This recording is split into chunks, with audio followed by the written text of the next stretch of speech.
Boa noite, irmãos. Nós gostaríamos de fazer uma pequena leitura antes de começar este culto.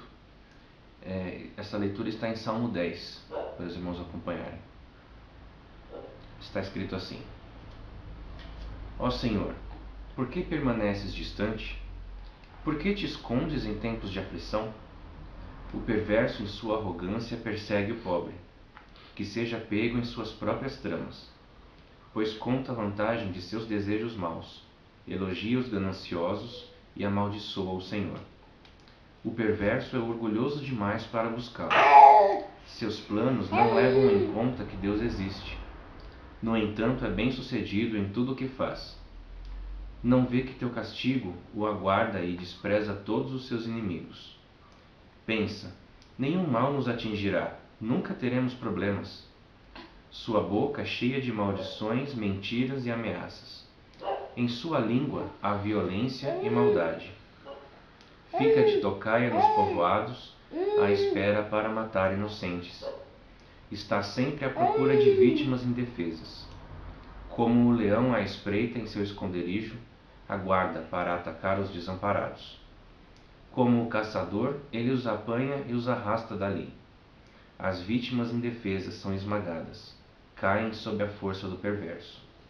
O perverso diz consigo: Deus não se importa, fechou os olhos e não vê o que faço. Levanta-te, Senhor, castiga o perverso, ó Deus. Não te esqueça dos indefesos. Porque o perverso continua a desprezar a Deus? Ele pensa: Deus jamais me pedirá contas. Tu, porém, vês o sofrimento e a angústia que ele causa. Observa-o e castiga-o. O indefeso confia em ti. Tu amparas o órfão. Quebra os braços dessa gente má e perversa. Pede contas de sua maldade até mais nada restar. O Senhor é rei para todo sempre. As nações desaparecerão de sua terra. Tu, Senhor, conheces o desejo dos humildes. Ouvirás seu clamor e os confortarás. Farás justiça ao órfão e ao oprimido, para que nenhum simples mortal volte a lhes causar terror. Vamos orar. Senhor Deus, Pai querido, nós queremos clamar a Ti, Pai, por misericórdia sobre nós. Queremos Te pedir, Pai, que nos ajude a confiar em Ti. Nos ajude a confiar na Sua soberania nesses tempos sombrios que vivemos, nesses tempos atribulados, Pai, que estamos passando. Ajuda-nos a depositar toda a nossa confiança, toda a nossa esperança somente em Ti, Pai. Ajuda-nos a crer que o Senhor pune os perversos e que o Senhor nos dará a recompensa que está escrita na Sua palavra, Pai. Obrigado, meu Deus, porque o Senhor tem sido uma rocha para a Tua igreja. O Senhor tem nos ajudado e tem nos abençoado em meio a toda essa pandemia, em todo esse terror que temos vivido, Pai. Continua nos ajudando.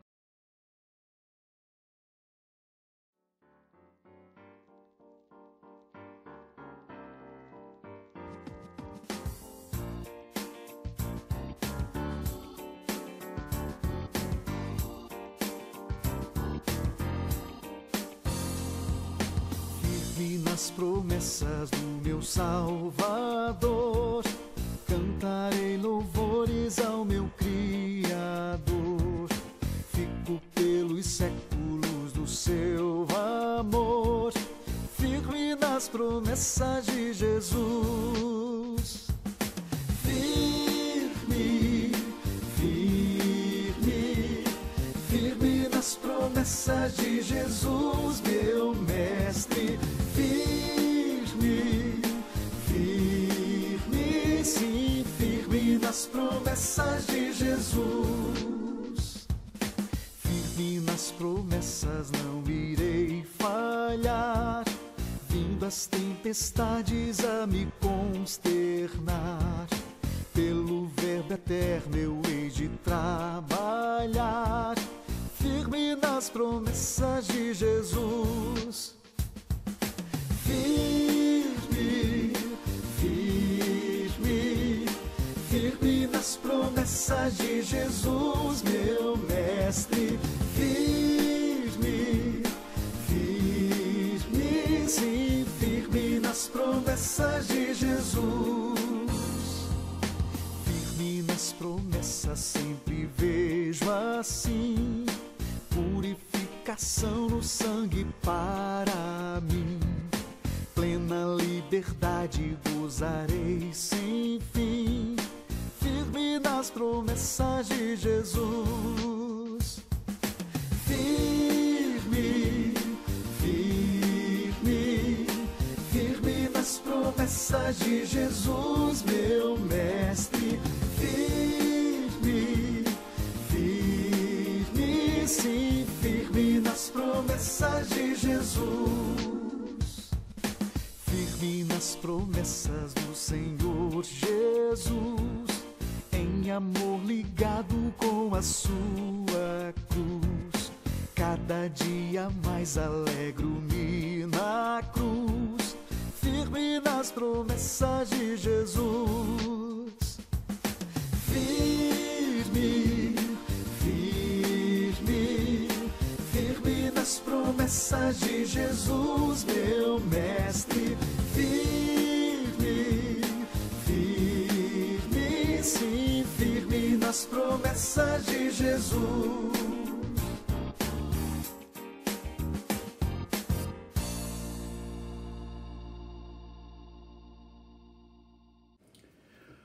Boa noite, igreja.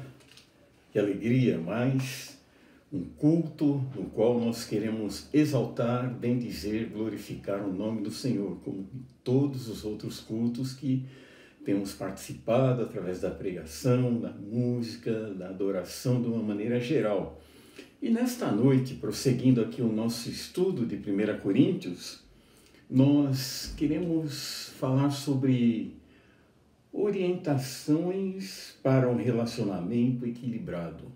O apóstolo Paulo estava dando dicas ali, né? Estava tentando ajudar aquela igreja no seu todo, né? No relacionamento, convivência, harmonia e tudo mais. E nós já vimos que a família de Cloé deu um relato lá, e outros também, que havia problemas, e Paulo então escreve uma carta. Ele já havia escrito uma anteriormente, como nós vemos lá em 1 Coríntios capítulo 5, versículo 9, mas essa carta aqui para nós é 1 Coríntios, né? Mas eles tinham recebido uma anterior, e agora no capítulo 4 ele vai tratar aí de alguns aspectos muito importantes. Nós vamos aprender juntos, crescer juntos para a glória do Senhor. Abra sua Bíblia aí em 1 Coríntios capítulo 4, do 6 ao 21. 1 Coríntios, capítulo 4, do 6 ao 21. Paulo fala: E eu, irmãos, apliquei estas coisas por semelhança a mim e a Apolo, por amor de vós, para que nós aprendais a não ir além do que está escrito, não vos ensoberbecendo a favor de um contra outro. Porque quem te fez diferente? E que tens tu que não tenhas recebido? E se o recebestes, por que te glorias, como se não houveras recebido? Já estáis fartos, já estáis ricos, sem nós reinais. E quisera reinasseis, para que também nós viéssemos a reinar convosco? Porque tem para mim que Deus, a nós apóstolos, nos pôs por últimos, como condenados à morte, pois somos feitos espetáculo ao mundo, aos anjos e aos homens. Nós somos loucos por amor de Cristo, e vós sábios em Cristo. Nós fracos e vós fortes. Vós ilustres e nós vis. Até a presente hora sofremos fome, sede, estamos nus, e recebemos bofetadas, e nem temos pousada certa. Nos afadigamos trabalhando com as próprias mãos. Somos injuriados e bendizemos. Somos perseguidos e sofremos. Somos blasfemados e rogamos até o presente. Até o presente temos chegado a ser como o lixo deste mundo e como a escória de todos. Não escrevo essas coisas para vos envergonhar, mas admoesto-vos como a meus filhos amados, porque ainda que tivesseis 10.000 aios em Cristo, Não teríeis, contudo, muitos pais, porque eu, pelo Evangelho, vos gerei em Jesus Cristo. Pois por esta causa vos mandei Timóteo, que é meu filho amado e fiel no Senhor, o qual vos lembrará os meus caminhos em Cristo, como por toda parte ensino em cada igreja. Mas se alguns andam ensoberbecidos, como se eu não houvesse de ir ter convosco, mas em breve irei ter convosco, se o Senhor quiser, então conhecerei, não em palavras dos que andam ensoberbecidos, mas o poder. Porque o reino de Deus não consiste em palavras, mas em poder. Que quereis? Irei ter convosco com vara ou com amor e espírito de mansidão? Oremos. Pai, nós queremos te adorar, te bendizer, te glorificar nesta noite. Muito obrigado pelo privilégio de estarmos adorando ao Senhor, muito obrigado pelo privilégio de já termos feito nesta manhã de forma maravilhosa, porque assim o Teu Espírito Santo nos conduziu. E agora nós te pedimos, Senhor, tem misericórdia de nós e capacita-nos a aprendermos, a nos relacionar também, como Paulo orientou a igreja de Corinto, que nós também nos relacionemos na força do Teu poder. Em nome de Jesus. Amém. Quantos de nós não conhecem homens de Deus que foram realmente pioneiros nas suas obras, ou já lemos biografias, ou até já trabalhamos? Me lembro do pastor Davi, fundador da nossa igreja, que fundou outras 4 igrejas dentro do nosso movimento, um servo de Deus com muitos talentos e dons, um homem consagrado que nos ajudou tanto, né? E foi uma bênção aqui para o nosso Brasil. E além, uma das qualidades que havia nele era a humildade. Ele tinha prazer em sentar, conversar, compartilhar, nos ensinar. Agora, queridos irmãos, vou começar com algumas perguntas aqui. Como uma pessoa humilde pode ser identificada? Qual é o caminho para a humildade? Humildade se relaciona com pobreza ou riqueza? Qual é a diferença entre humildade, falta de objetivos e baixa autoestima? Às vezes há muita confusão nessa área e acha que humilde é ficar quietinho e não ter nenhuma opinião. E a humildade fala de um relacionamento que é dirigido pelo Espírito Santo. A humildade é equivalente ao fruto do Espírito, que é amor, gozo, paz, longanimidade, bondade, fé, mansidão e domínio próprio. O humilde, ele tem domínio próprio. E quando ele precisa, ele intervém também, porque o humilde é um servo do Senhor. Ele está ali não para fazer a sua própria vontade, mas a vontade do Senhor. Os cristãos de Corinto, eles não tinham aprendido a humildade, eles viviam ali num ambiente extremamente competitivo e fazia parte daquela cultura, filosofia grega, aquelas disputas ideológicas e tudo mais. E o apóstolo Paulo, ele confronta aquele problema e contrastando a vaidade deles com a humildade que nós vemos em Cristo, né? E o apóstolo Paulo orienta aquela igreja ali. E a nossa proposição desta noite é: a vaidade e a soberba são obstáculos na vida daquele que quer ser um vaso nas mãos do soberano oleiro. Vou repetir a proposição. A vaidade e a soberba são obstáculos na vida daquele que quer ser um vaso nas mãos do soberano oleiro. Por que a vaidade e a soberba são obstáculos daquele que quer ser um vaso nas mãos do soberano oleiro? Nesse estudo, nós vamos apresentar 3 aspectos que são fundamentais na vida, mostrando a importância da humildade no serviço do Senhor. Então, primeiro ponto. Nós vamos ver aqui a vaidade dos coríntios. Por que que Paulo detectou isso? E ele já recebeu lá um relatório por cartas, mas ele já conhecia, havia ali 7 anos atrás, estado com eles, já conhecia mais ou menos como que eles eram. E um aspecto que o apóstolo Paulo ressalta, eles eram orgulhosos, causavam divisões por esse motivo, pelo orgulho. 1 Coríntios 1,12, a Bíblia diz assim: quero dizer com isto que cada um de vós diz, eu sou de Paulo, eu de Apolo, eu de Cefas, eu de Cristo. E agora 4, 21 e 22, também só para nós ilustrarmos, 4, versículos 20 e 21, a Bíblia diz assim: porque o reino de Deus não consiste em palavras, mas em poder. Que quereis? Irei ter convosco com vara ou com amor e espírito de humildade? Então Paulo ele está orientando aquela igreja, está dando ali mais uma vez coordenadas para que aquele trabalho ande de uma maneira que glorifique ao Senhor, não que seja meramente uma competição intelectual.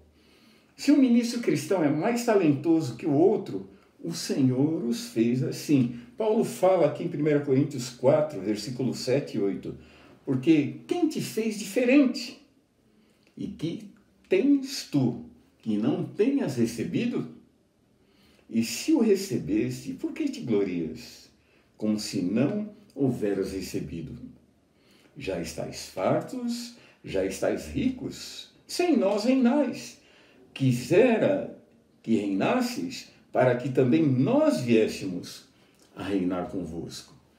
Então Paulo está relembrando aqueles coríntios lá, quem é o Senhor da obra, quem é que dá dons, talentos, quem que distribui realmente os recursos do Espírito Santo segundo a sua vontade.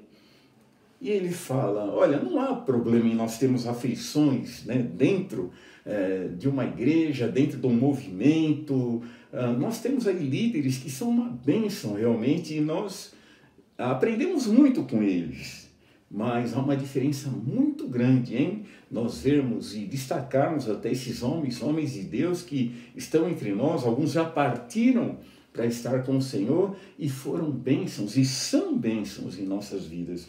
Um outro aspecto é nós estarmos aí disputando, idolatrando e dividindo realmente, muitas vezes, em situações que nós deveríamos estar somando. Então, há um contraste muito grande entre a humildade e a soberba. A soberba e a falta de humildade fazem um estrago danado no movimento, numa igreja, numa casa, numa família, né? Em qualquer lugar a soberba realmente é extremamente prejudicial e a falta de humildade denota o quê? Falta de autocrítica. Eu não estou olhando no espelho.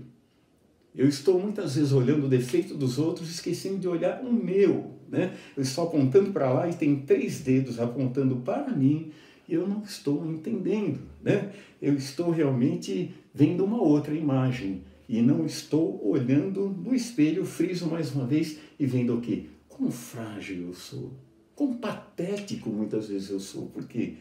Porque realmente é muito importante nós estarmos fazendo um autoexame, uma autocrítica diante do Senhor e ver como é que tem sido a nossa atuação, a minha vida, né, no trabalho do Senhor. Um outro aspecto importante também no nosso segundo ponto é que nós vemos a humildade dos apóstolos, aqueles que serviram, aqueles que foram contemporâneos de Paulo, aqueles que deram suas vidas ali também, colaboraram, né, trabalharam juntos, né, o sunergós ali na igreja de Corinto. O apóstolo Paulo fala que muitos deles foram como espetáculo ao mundo. Versículo 9 diz assim, porque tenho para mim que Deus, a nós apóstolos, nos pôs por últimos, como condenados à morte, pois somos feitos espetáculo ao mundo, aos anjos e aos homens. Então Paulo fala da sua condição, da condição daqueles que trabalharam ali, daqueles que são fiéis no ministério hoje, e que muitas vezes são tratados como escória do mundo, né? Exibidos e muitas vezes preteridos.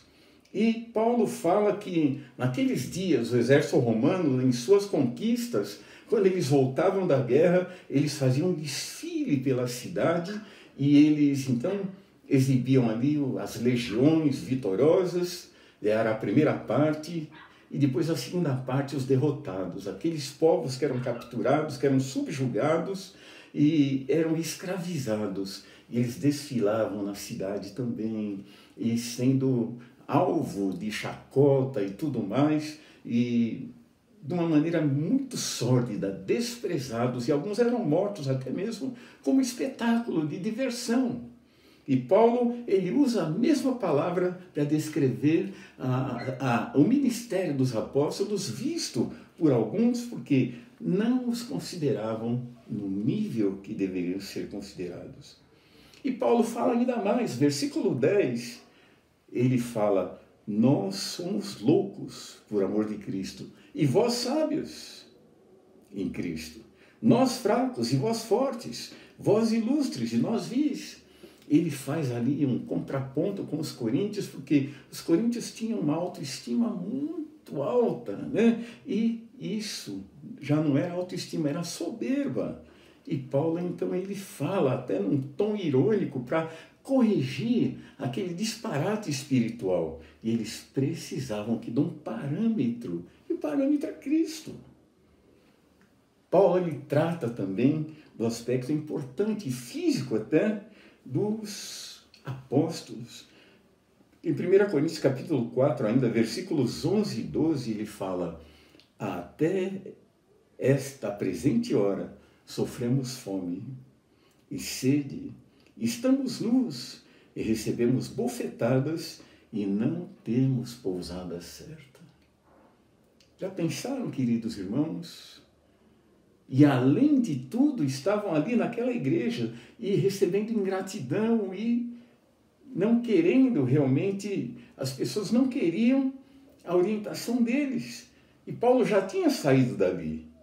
E ele viu que agora estava ali, cada um para si, Deus para todos, e na verdade era o quê? Carnalidade. Versículo 12, Paulo fala: e nos afadigamos trabalhando com as nossas próprias mãos. Somos injuriados e bendizemos, somos perseguidos e sofremos.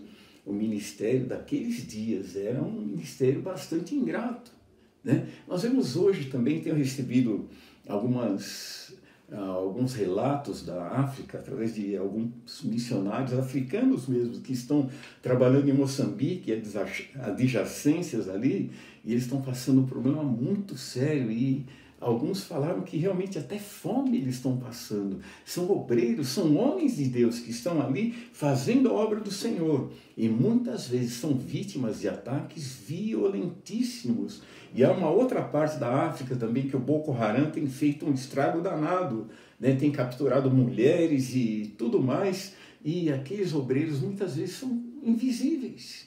O mundo não vê aquele disparate e muitas vezes nem são considerados, estão ali como pessoas de segunda classe.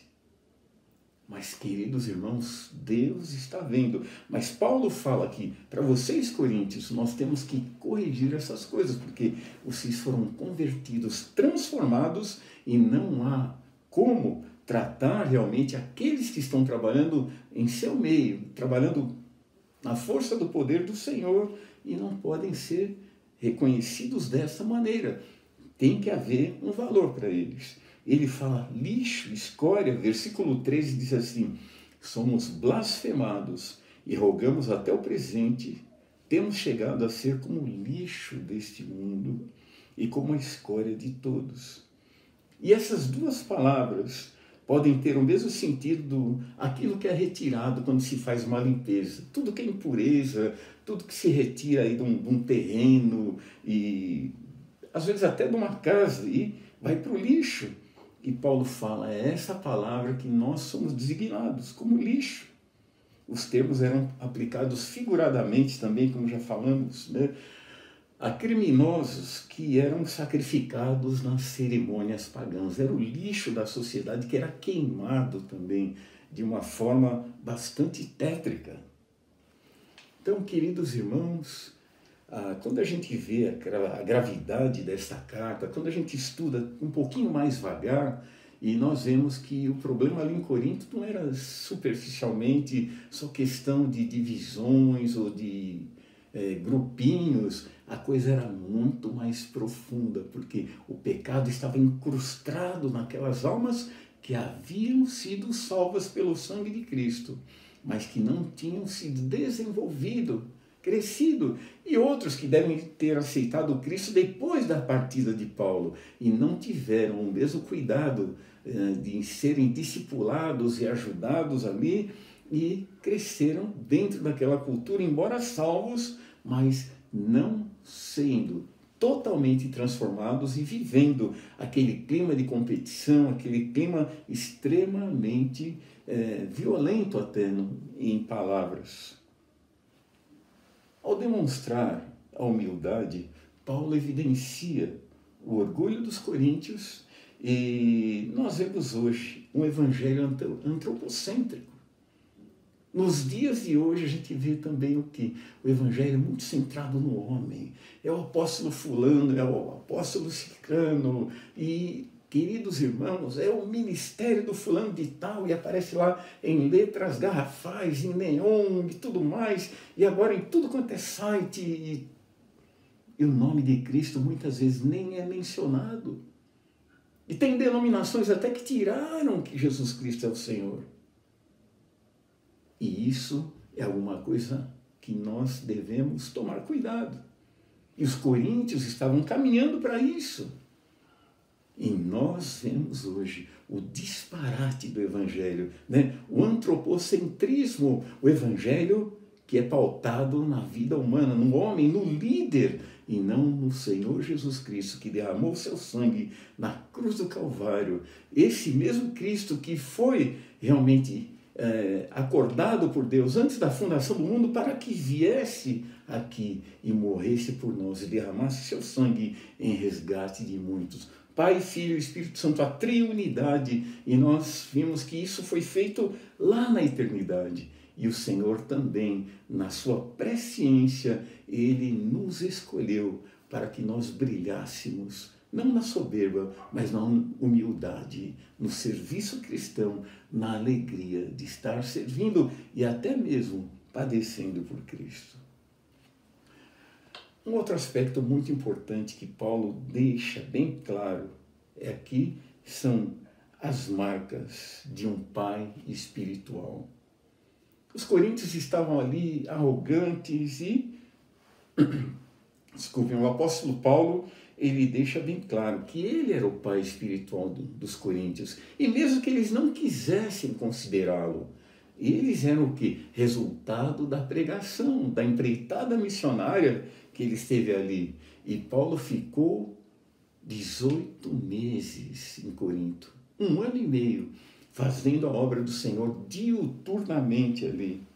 E então ele fala aos coríntios, ele admoesta, como nós já vimos no versículo 14, ele fala: não escrevo estas coisas para vos envergonhar, mas admoesto-vos como meus filhos amados. Então Paulo chama-os à responsabilidade. O filho, né, muitas vezes ele tem que ser corrigido. E admoestar significa o quê? Colocar na mente. E Paulo estava admoestando aqueles coríntios: olha, eu estou tentando colocar na mente de vocês como é que deve ser o relacionamento, o serviço do Senhor, a adoração ao Senhor, a consagração de vida que está faltando. E a admoestação é feita para levar o que? Mudança. Não para ouvir, entrar num ouvido e sair no outro. Todo pai espiritual tem o privilégio e a obrigação de admoestar com amor. E é isso que Paulo estava falando, mas só que algumas vezes ele teve que ser bem firme, porque eles precisavam entender o que era aquela situação que eles estavam vivendo e a gravidade que aquele pecado tinha tomado, a proporção que aquilo tomou. E um outro aspecto importante também: o pai admoesta, o pai ama. E Paulo fala: eu amo vocês, eu quero o melhor para vocês. E é natural que se espere que um pai espiritual ame seus filhos na fé e ele procura entendê-los, né? E tenta descobrir suas necessidades e supri-las. Então, Paulo, ele sabia, ele passou um tempo com eles ali, ele não ficou 1 mês, 2 meses, 5 meses, ele passou 1 ano e meio ali trabalhando com eles, convivendo com eles, e ele sabia o pensamento deles, né? A filosofia de vida dos coríntios, mas ele sabia também que eles tinham que se pautar pela orientação do Espírito Santo, por aquela liderança que foi deixada ali e principalmente por aqueles ensinos que lhe houvera ministrado, e até mesmo essa primeira carta que nós não tivemos oportunidade de saber total conteúdo dela, mas Paulo menciona en passant, versículo 9 do capítulo 5, ele fala: já por carta tenho-vos escrito que não vos associeis com os que se prostituem. Então ele estava falando ali, olha, anteriormente eu já escrevi a vocês, né? E eu dei ali várias coordenadas, e era extremamente importante como pai espiritual ele lembrar isso. Uma outra coisa importante, o pai espiritual, ele faz o que? Ele gera. Paulo instrui aqui a paternidade única, né? Assim como não há mais de um pai natural, também não há mais de um pai espiritual, né? E Paulo fala, em Cristo vos gerei. Ele fala, eu trabalhei com vocês, o Espírito Santo me usou para que vocês chegassem aos pés de Cristo. E os coríntios, querendo ou não, eles tinham que considerar que Paulo foi um vaso nas mãos do Senhor para tirá-los ali daquele mundo pagão e colocá-los aos pés do Senhor Jesus. Um outro aspecto muitíssimo importante na vida do pai espiritual. O pai espiritual também deve ser um exemplo. Em 1 Coríntios capítulo 11, versículo 1, o apóstolo Paulo fala, sede meus imitadores, como também eu de Cristo. Paulo tinha autoridade, realmente ele era uma bênção nas mãos do Senhor. E ele podia dizer, faça o que eu faço, porque ele tinha essa autoridade. Então, querido, será que o apóstolo Paulo nunca errou, nunca veio a errar, depois de sair de Corinto, de ir para outro lugar?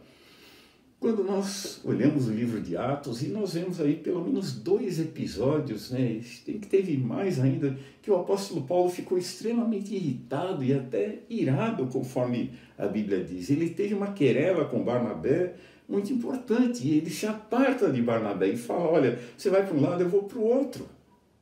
E quando essa querela foi gerada, por quê? Porque Paulo falou assim, eu não vou levar esse moleque aí, João Marcos, porque lá na Panfilha, quando a coisa pegou, ele caiu fora.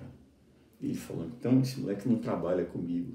Queridos irmãos, João Marcos ainda era novo, ele precisava ser trabalhado como Timóteo foi trabalhado. E João Marcos tinha um outro temperamento, Timóteo era mais tímido. João Marcos falou que, opa, pedra, apedrejamento, eu vou cair fora. E ele ficou com medo, e Paulo falou, não trabalha mais comigo. Esse mesmo homem que falou, olha, sede meus imitadores, ele também teve erros. Porque muitas vezes nós gostamos de falar de erros de líderes. Olha, ninguém é perfeito, perfeito é só o Senhor Jesus Cristo.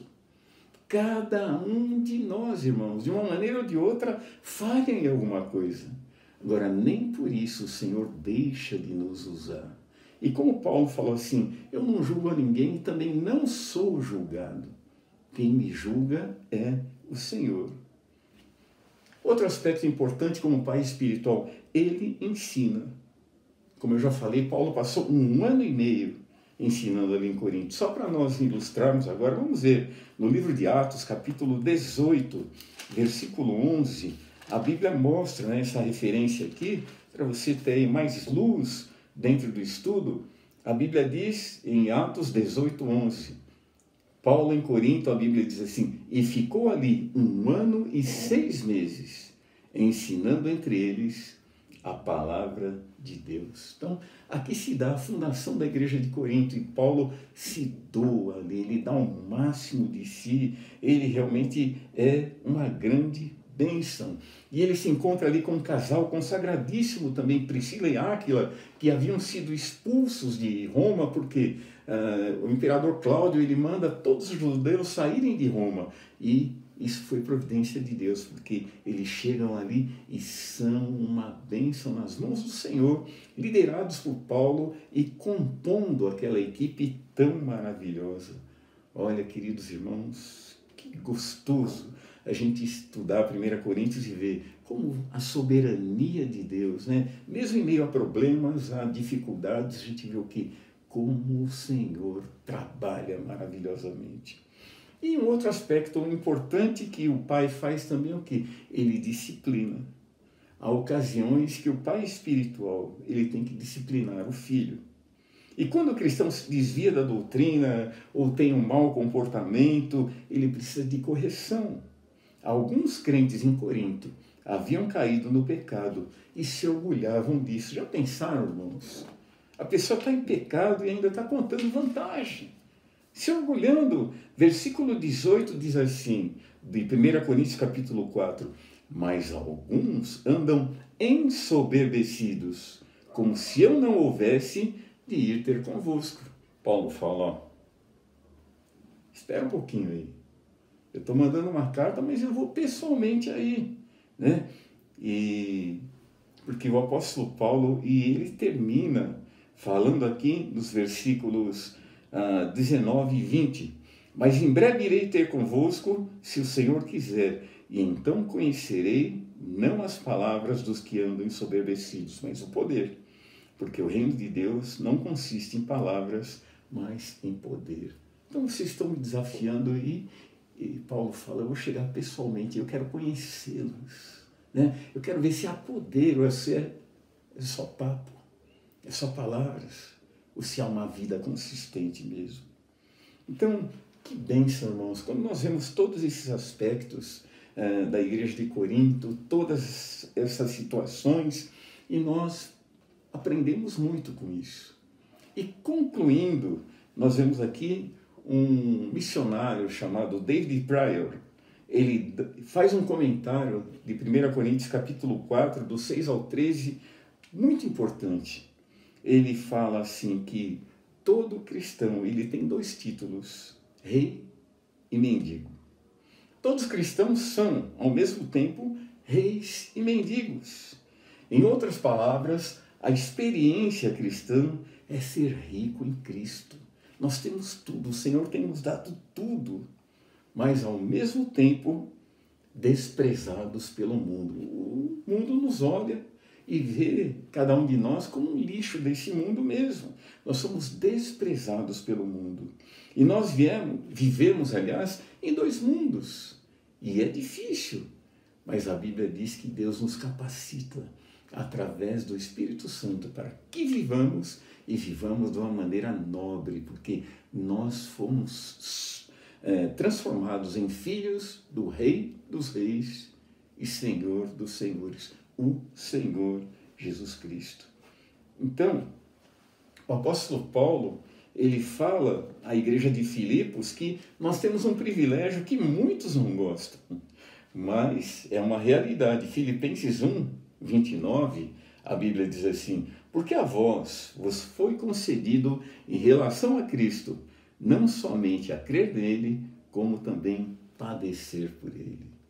Então, nesse bojo todo de 1 Coríntios e com toda aquela celeuma que estava acontecendo ali naquela igreja, Paulo traça ali as linhas mestras para uma boa convivência, para que eles tivessem realmente sabedoria, porque a vaidade e a soberba são obstáculos na vida daquele que quer ser um vaso de bênçãos nas mãos do soberano oleiro.